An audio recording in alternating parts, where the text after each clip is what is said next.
Have you ever bitten into a big, juicy red strawberry and, just found yourself completely lost in that vivid red experience? Right there in your mind. Or maybe you've stubbed your toe. We've all done that. Oh, yeah.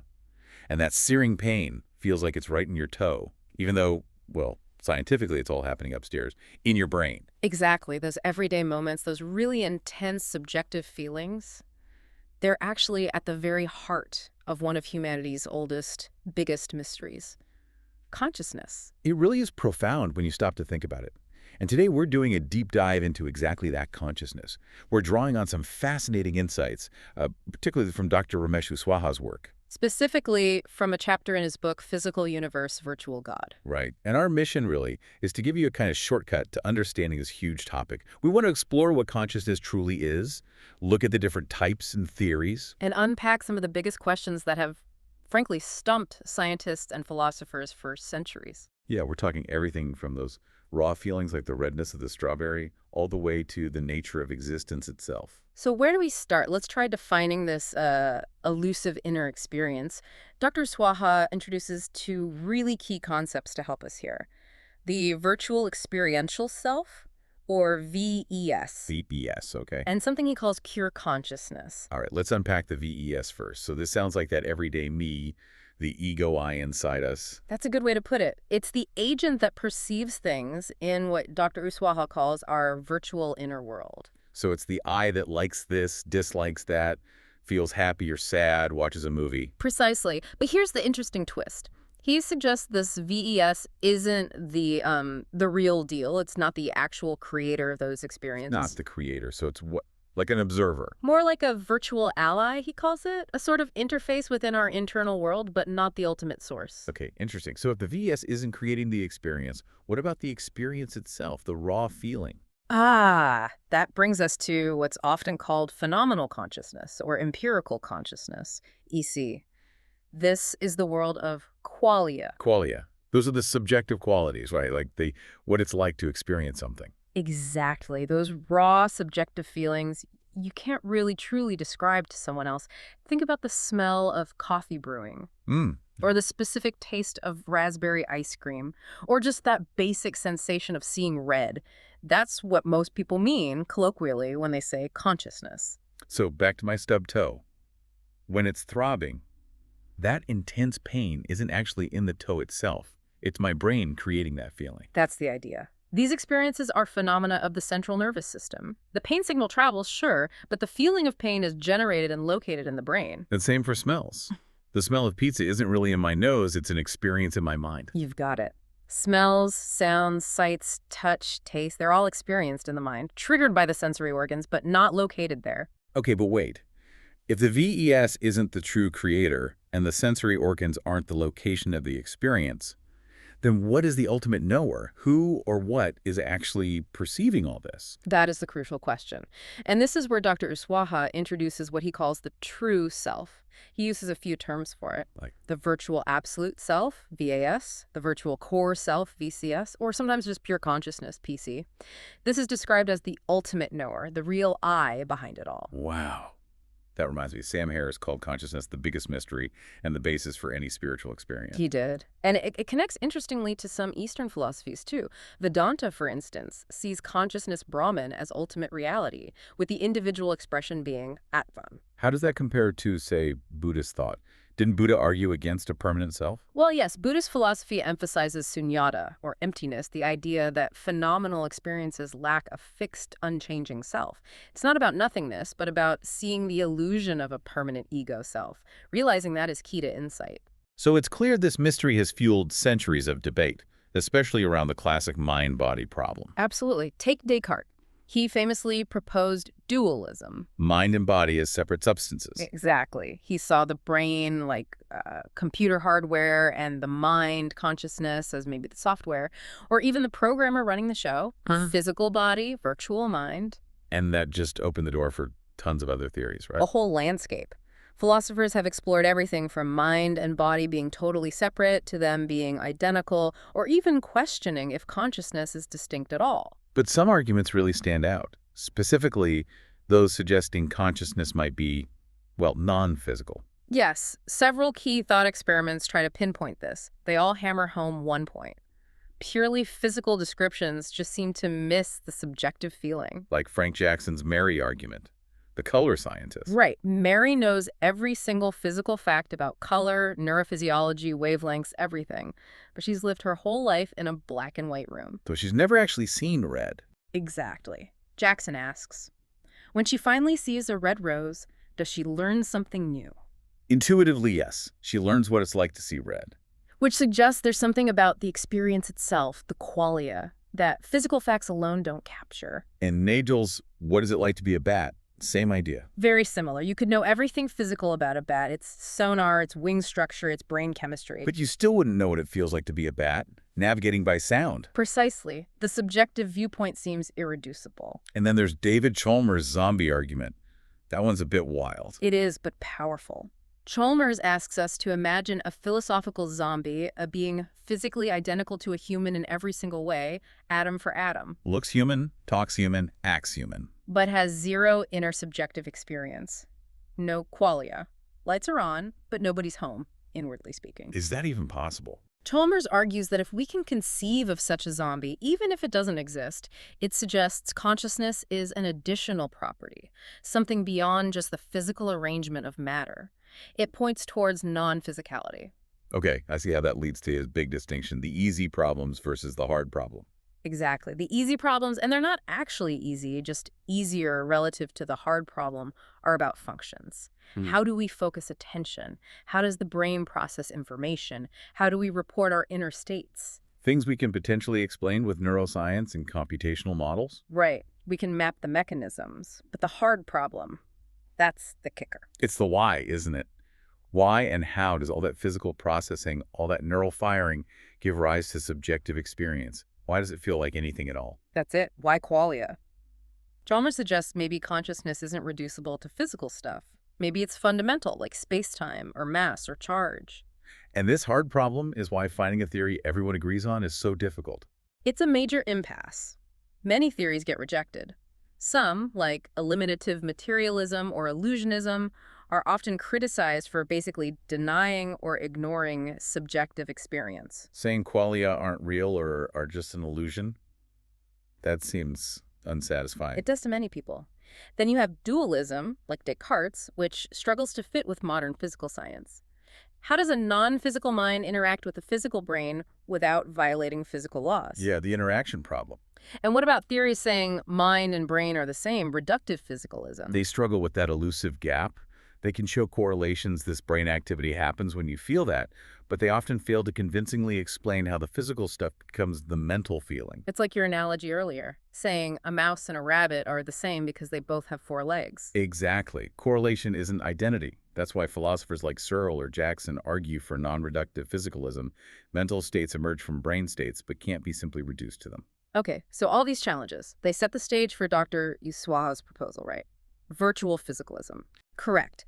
Given the shortcomings of existing theories, Dr. Kushwaha offers a new perspective. He calls it virtual physicalism. And the first big point is, consciousness is real. It's not an illusion. Yes, that's foundational. He rejects the illusionist stance, like Dennett's.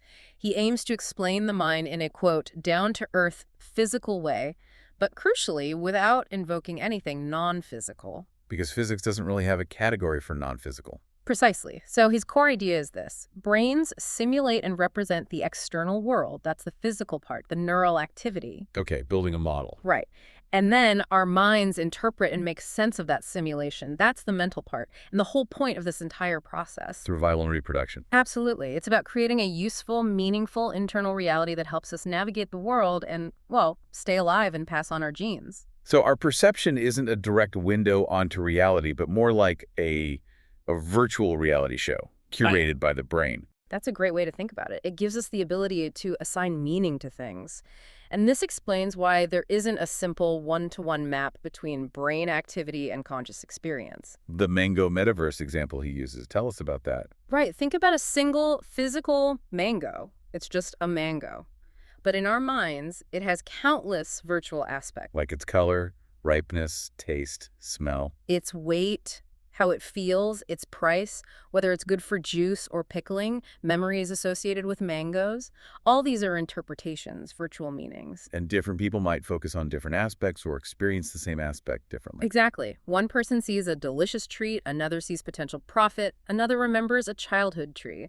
It shows the subjective nature of perception and why reducing it to just objective brain scans is so tricky. Okay, that makes sense conceptually.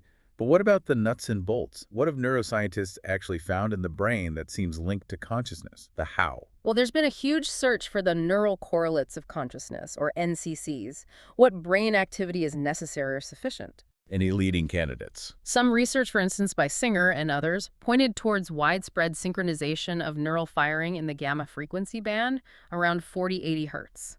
The idea was maybe this binding of activity across different brain areas is key.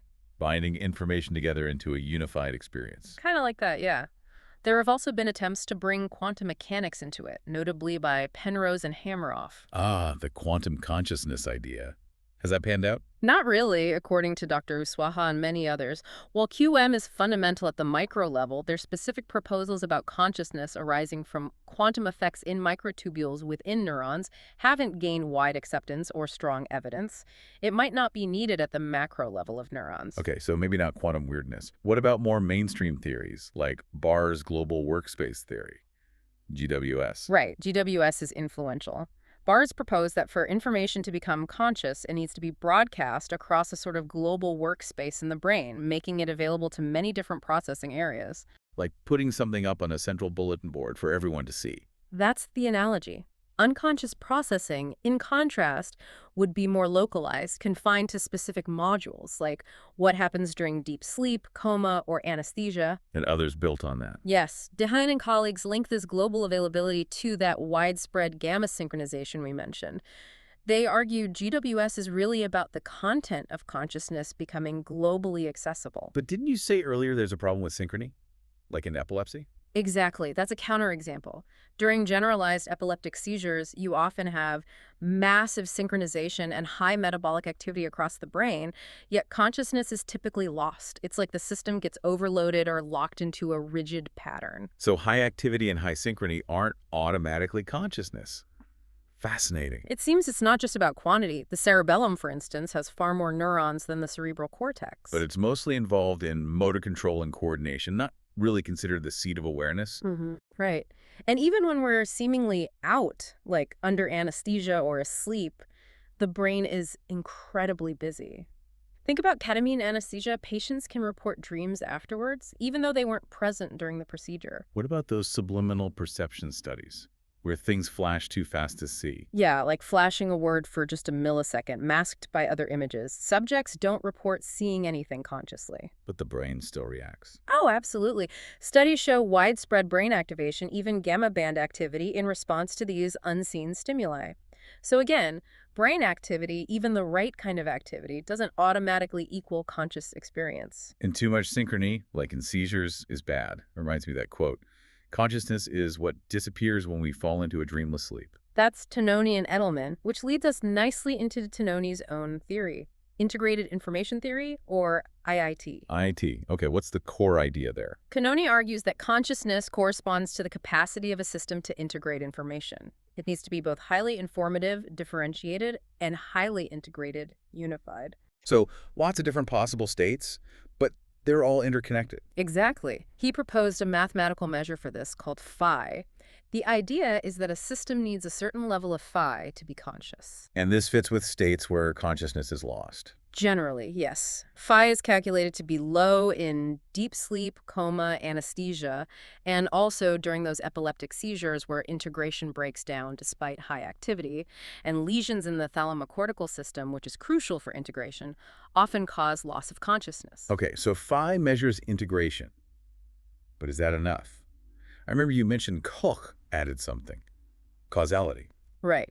Christoph Koch, a major proponent of IIT, added the emphasis that the system structure must be causal.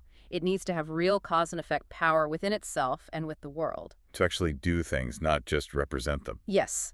Think of Searle's famous line, simulating digestion isn't the same as actually digesting. Or, it doesn't get wet inside a computer simulating a rainstorm. Simulation lacks the real causal powers of the thing itself. Makes sense. But even this causal IIT has faced criticism, right? The toilet tank example. Ah, yes, Paul Thagard's critique. It's quite pointed. He argued that, based purely on cause-effect feedback loops, Cox's IT might imply that something like a simple toilet tank mechanism could be considered conscious? Because the float valve affects the water level, which affects the float valve. A feedback loop. Exactly. Or think about smartphones or self-driving cars. They have incredibly complex feedback and cause-effect systems, processing information and acting on it. But we don't usually think of them as conscious. They don't seem to have any purpose for themselves. That's Thagard's point. They lack genuine understanding or subjective goals. The purpose belongs to the owner or programmer. So where does that leave us? Integration and causality are important. They seem like decisive components, yes.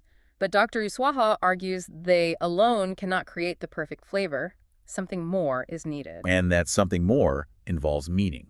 Yes. He argues consciousness requires unity and meaning. The integrated information needs to be curated, made meaningful, useful, and intentional, or subjective to the system itself. And crucially for him, this means it must be a living creature. Okay, this sounds like a really important shift.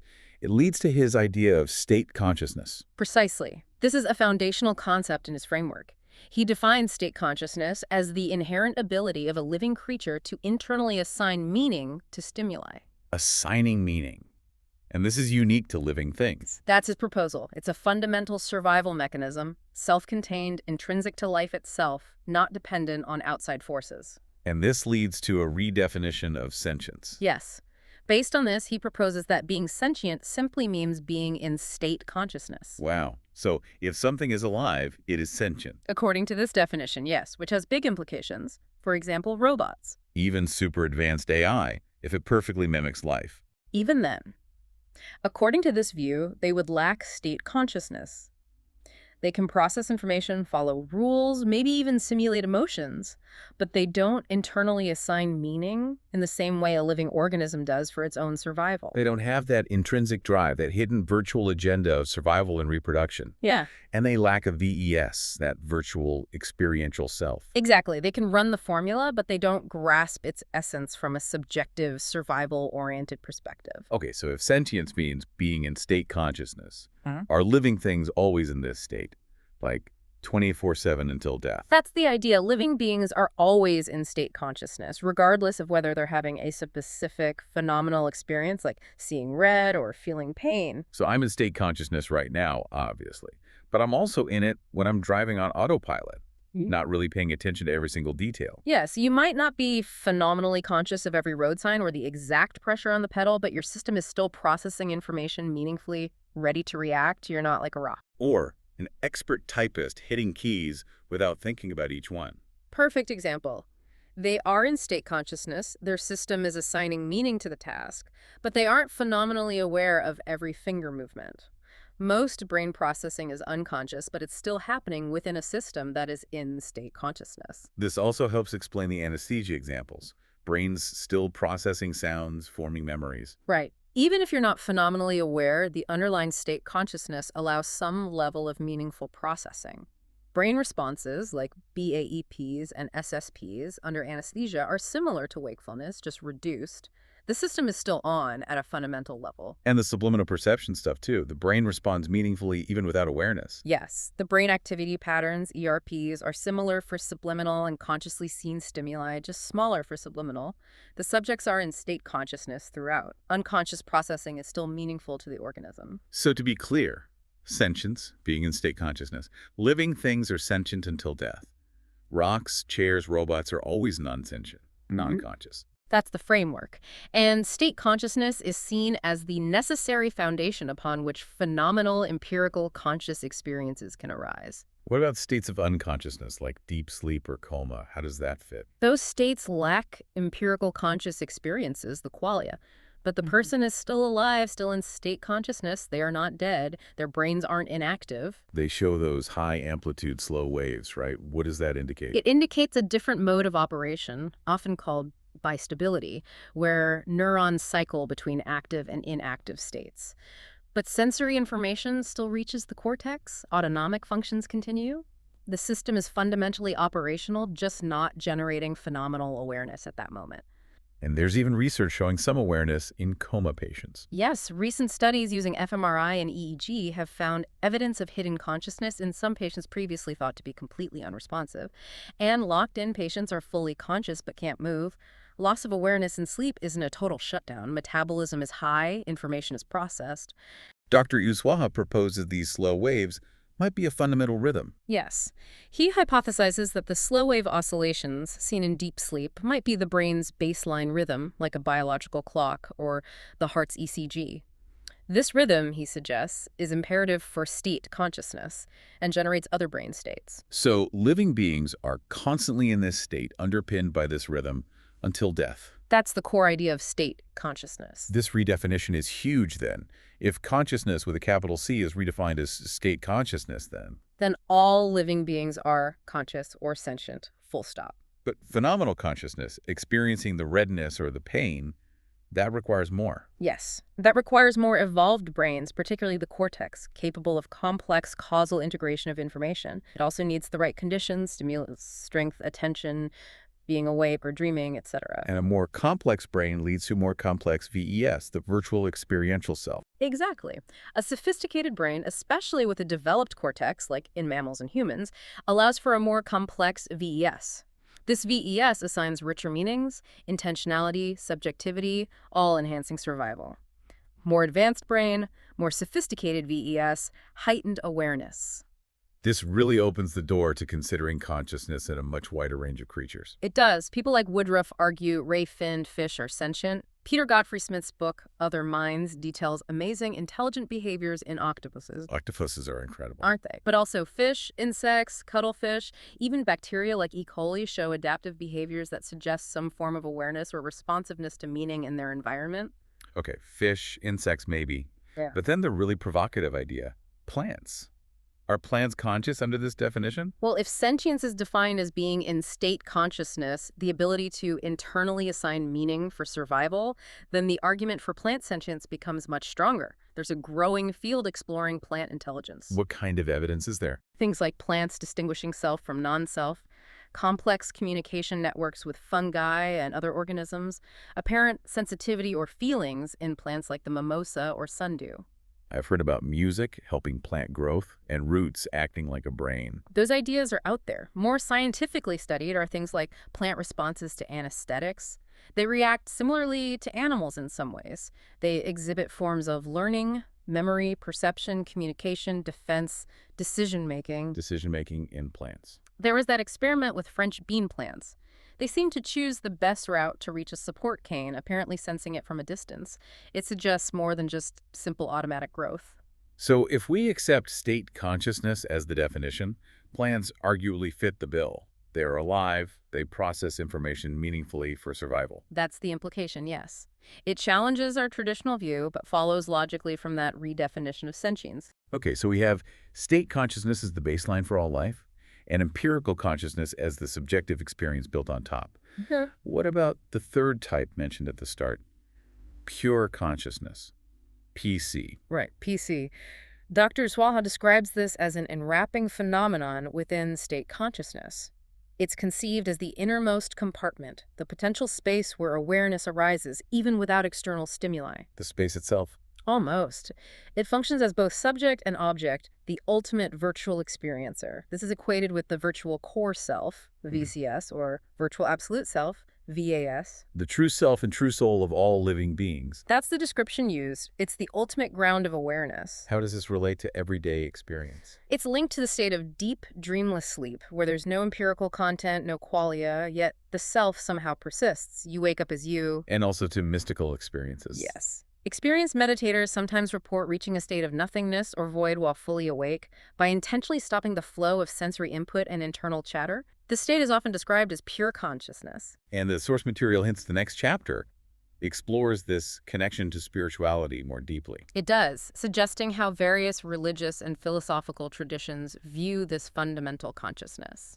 So let's try to wrap this up. We've covered a lot of ground. We certainly have, from the everyday I, the VES, to the raw feel of experience, the qualia, through the mind-body debates, the hard problem. and landing on this really intriguing idea of state consciousness as a fundamental property of all life, A baseline sentience, potentially even in plants. which then allows for the emergence of phenomenal consciousness in more complex brains. And underlying it all, potentially, this pure consciousness, the true self. It definitely challenges how you might think about yourself in the world. Absolutely. It forces you to question what it really means to be conscious. So here's a final thought to leave you with. If state consciousness truly is a fundamental rhythm of all living beings, from bacteria to humans to maybe even plants, and if pure consciousness is this underlying true self, accessible beyond our normal waking experience, what does that imply about your own reality? Yeah, what does that mean for your place in the universe, even in those moments when you're not actively aware in the way you usually think about it? Something to ponder.